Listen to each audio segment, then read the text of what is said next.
Hey everyone, my name is Kelly Christensen. I am a senior this year. I am a liberal studies major and I have a child development minor, which was really cool to get. I currently live in Chico. I am living close to campus, which is strange because we're not going to campus, but I really enjoy like taking walks there and just seeing everything that I got to see last year, but not this year.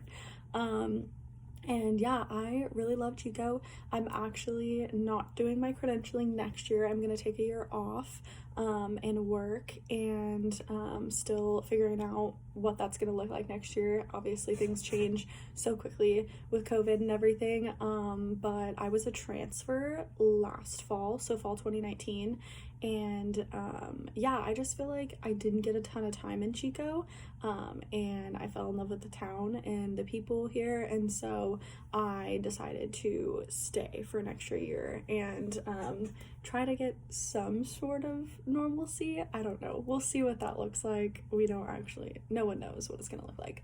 I would love to teach kindergarten through like third grade. I think that I student taught in a TK kindergarten class when I was going to community college at Trust College. I'm originally from Cottonwood, or more people mostly know like Reading, and so I would help out at my dad's school there all while I was in community college, on the side, and I majority of the time helped out one of the TK kindergarten teachers, and she was amazing, taught me so many really cool things, and I just loved working with them. They're so fun and just keep your life interesting with their thought processes, and I think that could be really cool. My dad teaches first grade and I really love his kids as well, and so it's really hard. I definitely come from a family of teachers. My aunt also teaches third grade, and so I have lots of communication about teaching and just the educational world right now, and so that's really sweet to get to do that. And so I don't know, I think that third grade would also be really fun. I've helped out in my aunt's classroom as well, and so I think that I really want to next year delve into hopefully working in a classroom, just so that I can feel around and get a better idea of what grade I would really want to teach. So that will be super cool. Okay, my idea of a perfect weekend. See, that's really hard because when you choose between mountains or beach, like that sort of deal, I can't pick.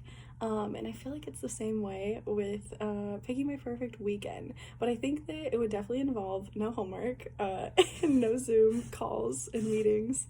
And I hopefully would not be working that weekend. I'm a barista at Starbucks, so come say hi. I would love that. Anyways, and so definitely wouldn't be working those long shifts.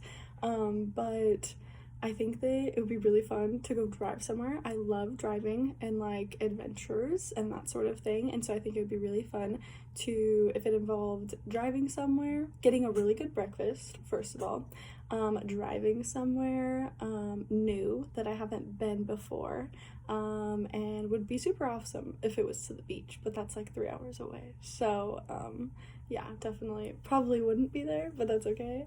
And I think it would be really fun to be in good company. I have really great friends here in Chico, and so I'd want them to be there, or if I was with my family, and my family's really important to me, and so being with them would be really cool as well. And so I think the perfect weekend would be something that was unplanned. I think that the best days are unplanned ones, in my opinion, and so I think just kind of figuring it out as you go, and getting really good dinner. I love food, so getting a really good dinner that evening would be fun, and maybe taking a little trip would be super, super cool. So very exciting stuff. You can tell I'm a very indecisive person. That's probably why I don't like plan things, because I can't ever plan them ahead. So yes, definitely a thing.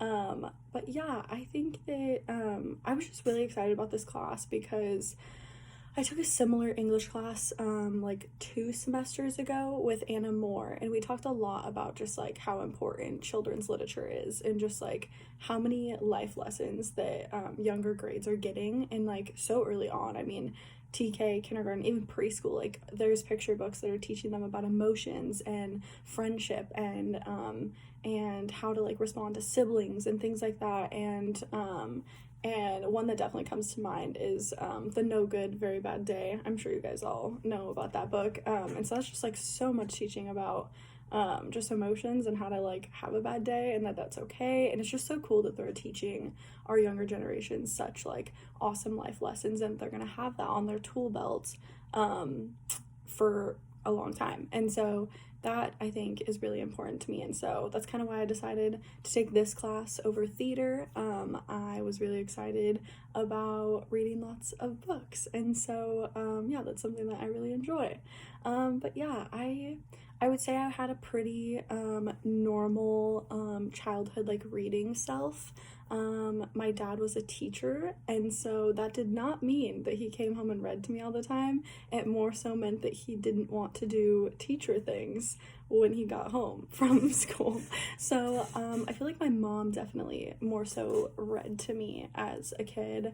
When I was younger, my mom was very sick growing up, and so I spent a lot of time with her at home, and so I feel like she more so read to me. A couple of, like, my favorite books growing up were like The Rainbow Fish, loved that, and it also just like shows such a great life lessons of like sharing and that sort of thing. Where the Wild Things Are, love that. And so yeah, and then like even on like going on into like older grades, like oh my gosh, Magic Tree House was just my absolute favorite. I think I read like every single book in that series, and now that my dad's a teacher, it's so funny to go look at like the books and be like, oh my gosh, I remember reading this. Like yeah, so I really love those. And yeah, and I feel like I have more so in the classroom more memories than like at home. I remember my kindergarten teacher, she used to have like, her husband actually built like a little tree house that was like in her classroom, and we could like go up there and during free time, and we would like read up there, and you'd think that we would just be like goofing off, but like all of us just wanted to sit up there and like read and like be quiet and just, and we would like play games as well. But I think that for the most part I remember like reading up there a lot, and having like cooler places to sit and move around and stuff is really important for kids, like to just be able to like have their own identity and like choosing where they want to go with things. So I think that's super important. I think that I had a hard time with like big picture books. Like I remember I always wanted things to be like I just wanted to know what would happen. Like you're always on the go as a kid, I feel like. But yeah, I did not have any picture books with me. I wish I did. If I was home, I could have, because my dad could have brought home my original copy that he has in his classroom of The Rainbow Fish. So I think that's really sweet as well. Like he literally has our childhood copy in his class library. So super sweet. But some books I did have is actually a set I bought for like my future classroom. It was like a fun little purchase, which is The Chronicles of Narnia. And these were some of my favorite books growing up, and so that's why I decided to like buy them again. I kind of went on a little like reading kind of tangent phase thing during COVID, like during quarantine. So from like March to like July, I read some odd like 37 books. I read all of the Harry Potter series for the first time. That was life-changing. If you want to talk Harry Potter, hit me up. And I reread The Lion, the Witch, and the Wardrobe, and I hadn't read it since I was like in school, and so I read it as an adult, and it was just like really cool to get to like see all the imagery that like I was seeing as like a young kid, and I'm like, wow, you know, the literature that we're giving our kids these days is really, really cool. And so I thought that I would read one of my favorite passages. It's from when Lucy actually like goes into Narnia for like the first time. I love it. And this copy is really cool. It has pictures which I think is so cool because then you can like picture like here's Edwin going through the forest. But anyways, so I thought I'd just read that little passage to you. But yeah, so this is, for reference, this is when they are playing hide and seek and she goes into the room and she sees the wardrobe and she decides to hide in there, and then she realizes that there's no back to the wardrobe. Yeah, so here we are. She stayed behind because she thought it would be worthwhile trying the door of the wardrobe, even though she felt almost sure that it would be locked. To her surprise, it opened quite easily, and 2 mothballs dropped out. Looking into the inside, she saw several coats hanging up, mostly long fur coats. There was nothing Lucy liked so much as the smell and feel of fur. She immediately stepped into the wardrobe and got in among the coats and rubbed her face against them, leaving the door open. Of course, because she knew that it would be very foolish to shut oneself into a wardrobe. Soon she went further in and found that there was a second row of coats hanging up behind the first one. It was almost quite dark in there, and she kept her arms stretched out in front of her so as not to bump her face into the back of the wardrobe. She took a step further in, and then 2 or 3 steps, always expecting to feel the woodwork against the tips of her fingers. But she could not feel it. This must be a simply enormous wardrobe, thought Lucy, going still further in and pushing the soft folds of the coats aside to make room for her. Then she noticed that there was something crunching under her feet. I wonder if that's more mothballs, she thought, stooping down to feel it in her hand, but instead of the feeling of the hard, smooth wooden of the floor of the wardrobe, she felt something soft and powdery and extremely cold. This is very queer, she said, and went on a step or 2 further. Next moment she found that she was rubbing against her face and hands was no longer soft fur, but something hard and rough and even prickly.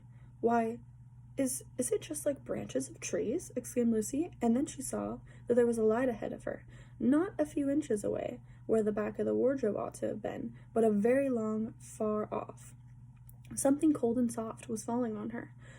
A moment later, she found that she was standing in the middle of a wood at night time with snow under her feet and snowflakes falling around through the air. Lucy felt a little frightened, but she felt very inquisitive and excited as well. She looked back over her shoulder, and there, between the dark tree trunks, she could still see the open doorway of the wardrobe and even catch a glimpse of the empty room from which she had set out. She had, of course, left the door open, for she knew that it would be a very silly thing to shut herself inside of a wardrobe. It seemed to be still daylight there. I can always get back if anything goes wrong, thought Lucy. She began to walk forward, crunch, crunch, over the snow and through the wood towards the other light. In about 10 minutes, she reached it and found it was a lamppost. As she stood looking at it, wondering why there was a lamppost in the middle of a wood and wondering what to do next, she heard a pitter-patter of feet coming behind her. And soon after that, a very strange person stepped out from among the trees into the light of the lamppost. He was only a little taller than Lucy herself, and he carried over his head an umbrella white with snow. From the waist up, he was like a man, but from the waist upwards, he was like a man, but his legs were shaped like a goat's. The hair on them was glossy black, and instead of feet, he had goat's hooves. He also had a tail, but Lucy did not notice this at first because it was nearly caught up over the arm that he held the umbrella, so as to keep it from trailing in the snow. He had a red woolen muffler around his neck, and his skin was rather reddish too. He had a strange but pleasant little face with a short pointed beard and curly hair, and out of the hair there stuck 2 horns, one on each side of his forehead, and of his hands, as I have said, held the umbrella. In the other arm he carried several brown paper parcels. What with the parcels and the snow, it looked just as if he had been doing the Christmas shopping. He was a fawn, and then he saw Lucy and gave such a start of surprise that he dropped all his parcels. "Goodness gracious me!" exclaimed the fawn. So, obviously, we don't have to keep going, but just love that whole part. Yeah, I really love this, and it was definitely one of my my favorite books growing up. And then my favorite movies. I feel like I like the first movie better than like the rest of the series compared to the books. But yeah, I thought it was really, really sweet. So I wanted to share that with you guys because it was one of my favorites. And yeah, I look forward to getting to know you guys in this weird virtual way. And yeah, thank you guys for listening and hearing about my crazy life.